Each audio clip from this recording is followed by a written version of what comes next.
Pemerintah Kabupaten Donggala, Provinsi Sulawesi Tengah terus mendorong percepatan penyerapan tenaga kerja melalui optimalisasi 5 sentra penyediaan pangan dan gizi atau SPPG.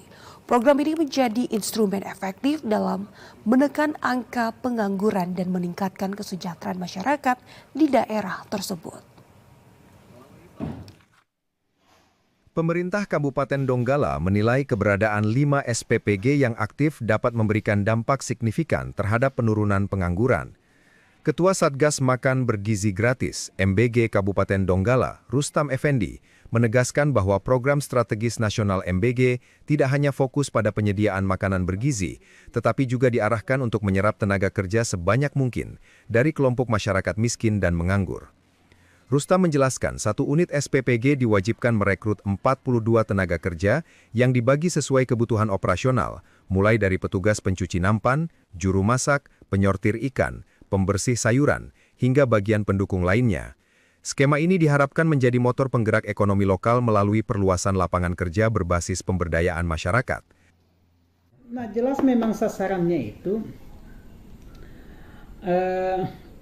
program strategis nasional berupa makan bergizi gratis itu harapannya ya dalam sisi capaian target kinerja program itu harus pertama mampu menyerap tenaga kerja.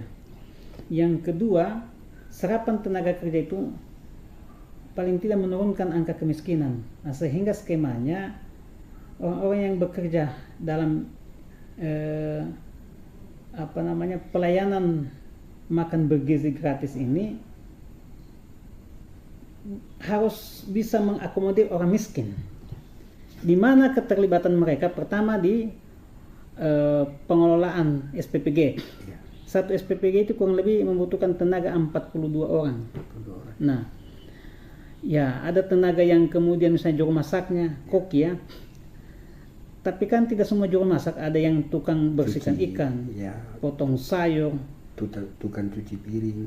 Tukang cuci piring. Satgas MBG juga telah menginstruksikan setiap SPPG untuk menginventarisasi dan memprioritaskan perekrutan tenaga kerja dari kalangan pengangguran dan masyarakat berpenghasilan rendah. Di Kabupaten Donggala, kategori masyarakat miskin ditetapkan bagi warga dengan pendapatan di bawah Rp450.000 per bulan. Pemerintah berharap langkah ini mampu memberikan solusi konkret dalam menekan angka kemiskinan secara berkelanjutan. Basrudin Muhammad, kontributor TVRI Sulawesi Tengah, melaporkan. Pembangunan Koperasi Desa Merah Putih KDMP Tanggulangin Kabupaten Kebumen, Jawa Tengah terus dikebut dengan target Januari rampung. Keberadaan KDMP tersebut nantinya guna mendukung program makan bergizi gratis di wilayah setempat. Pemerintah Desa Tanggulangin, Kecamatan Klirong, Kabupaten Kebumen melakukan percepatan untuk pembangunan gerai, pergunungan, dan kelengkapan Koperasi Desa Merah Putih atau KDMP. Lokasi pembangunan gerai dan gudang KDMP tersebut cukup strategis karena berada di Jalan Lingkar Selatan. Semula lahan seluas 1,5 hektar tersebut akan dijadikan rest area. Namun dengan adanya program dari pemerintah pusat, Pemdes lantas menggunakan lahan itu untuk lokasi pembangunan gerai dan gudang KDMP. Menggunakan dana talangan, proses pembangunan gerai dan gudang dimulai pada awal November 2025 dan direncanakan selesai pada Januari 2026. Selain itu, Pemdes Tanggulangin juga telah menjalin kerjasama dengan Satuan Pelayanan Pemenuhan Gizi atau SPPG di Tanggulangin untuk menyuplai kebutuhan bahan baku dalam program makan bergizi gratis atau MBG. Ini dulu mau dibuat rest area, sudah sepakat masyarakat, perangkat desa, Karang Taruna, Kok Darwis, semua lembaga sudah mendukung semua. Tapi karena nggak ada dana, ada seperti ini, ya langsung tak kejar. Harus paling utama, paling jadi di harus pertama yang paling jadi di wilayah Kebumen. Makanya kita serbu terus. Ada berapa peserta, Pak? Anggotanya sementara sekitar 200 lebih sedikit. Nanti arahnya ke situ juga. Iya, karena kita juga sudah MOU dengan yang punya MBG. Kemarin kita sudah sepakat untuk supplier telur, kemudian beras untuk MBG. Berdasarkan data Dinas Pemberdayaan Masyarakat dan Desa Kabupaten Kebumen, dari 449 desa sudah ada 406 desa yang menyiapkan lahan untuk pembangunan koperasi Desa Merah Putih. Data lahan tersebut selanjutnya telah dikirim ke pusat untuk nantinya dilakukan verifikasi lapangan. Agus Munasir, TVRI, Jawa Tengah.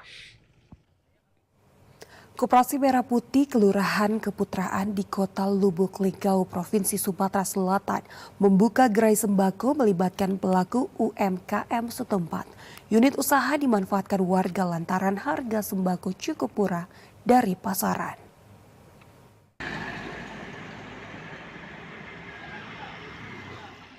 Seperti inilah aktivitas Koperasi Merah Putih Kelurahan Keputraan di Kecamatan Lubuk Linggau Barat 2, Kota Lubuk Linggau, yang sudah membuka unit usaha gerai sembako. Gerai sembako KMP Keputraan ini menjual sejumlah kebutuhan pokok, mulai dari beras SPHP Bulog, minyak goreng, gula pasir, hingga gas melon LPG 3 kg. Salah seorang warga yang merupakan anggota KMP Keputraan, Septi Anggraini, mengatakan, keberadaan Koperasi Merah Putih membantunya dalam pemenuhan kebutuhan pokok dengan harga yang terbilang murah dari harga pasaran. Kita sebagai anggota sangat terbantu dengan diberikan harga beras yang murah, terus gula juga, macam-macam yang ada sembako yang ada di gerai sembako ini. Memang kalau untuk harga beda nggak dengan warung? Kalau dari warung lumayan berbeda, hampir di 3.000-an. Kayak di beras ini kan kami cukup baik. Kami hanya membeli di 58.000 per sak. Dan kami sebagai anggota bisa membeli di maksimal di 2 sak. Dan itu memang sudah ketentuannya. Sementara itu, Sari, salah seorang pelaku usaha kecil menengah pembuatan keripik ubi, mengaku cukup membantu dalam pemasaran usahanya dengan menitipkan produk keripiknya di gerai sembako. Keripik ubi pedas yang dibuatnya dalam sehari bisa mencapai 15 kg. Ini keripik, kalau dulu keripik singkong teriji, sekarang karena banyak yang bilang katanya ini keripik sanjay, jadi dibuat namanya keripik sanjay. Kadang 4 kilo, 5 kilo. Dalam sebulan berapa, Pak? Kalau di sini bisa sampai 15 kilo. 15 kilo. Saat ini, keberadaan Koperasi Merah Putih Kelurahan Keputraan sudah berjalan dan cukup aktif dengan membuka gerai sembako dan unit simpan pinjam. Dari Lubuk Linggau, Ferry Setiawan, Tim Liputan TVRI Sumsel melaporkan.